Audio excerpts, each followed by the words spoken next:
Next January, audiences can take a trip into the American heartland for Picnic, the Pulitzer Prize-winning play that's getting a starry new revival with Mayor Winningham, Sebastian Stan, Maggie Grace, and Burstyn. We talked to the cast to find out their plans for this perfect picnic. Tell me a little bit, for audience members who might not know what the show is about, what is Picnic all about?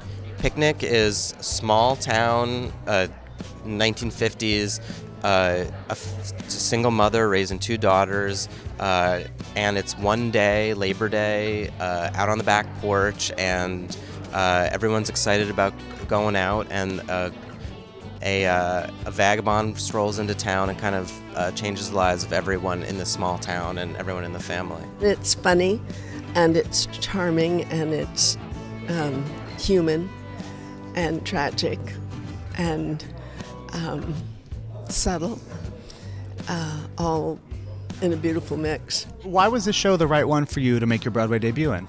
Well, I think I've always loved Inge, and this story was very close to my heart. But also, I think the group of people and Roundabout, I mean, it was a no-brainer for me. It's Sam Gold, who's an incredible director, and it's so nice to relax and to really trust in someone completely. Now, you've just started rehearsal. What's rehearsal been like? We're 2 weeks in. We just had our first run-through yesterday, and it was incredible how dropped in everything was. And you know, we're really, I think we're really on an exciting path to a great production. I'm excited to finally have found a play that I really respected growing up and sort of studying it in college, and finding a director like Sam to do it with, and a great company of these actors. Now, this show paints a little picture of America. What is that picture like?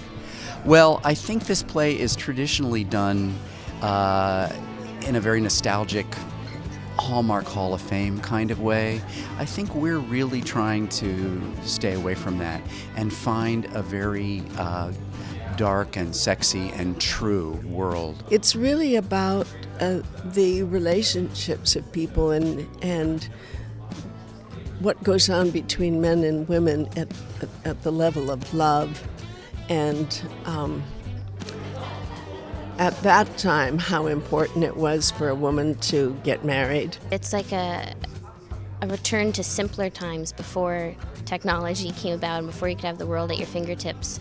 When all you really had was the conversation you were having with the people in your house. It's a point in American history when there was a lot of manners and outward appearances, and you know, just people trying to you know, like, oh, we don't want the neighbors to hear that, or you can't wear that dress. It's too, you know, it's that kind of a thing.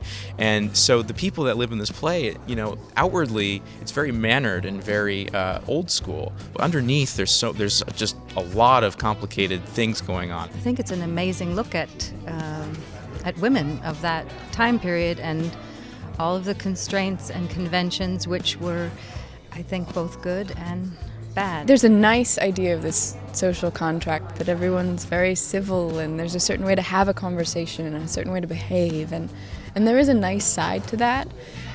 And then underneath it, there's all these people feeling quite, you know, this bittersweet ambivalence of they're not really sure how much happiness they can expect in life. Why is now the right time to revive this play? Well, it's a great time. I think, you know, these plays should be done all the time, because Inge is dealing with issues of morality, mortality.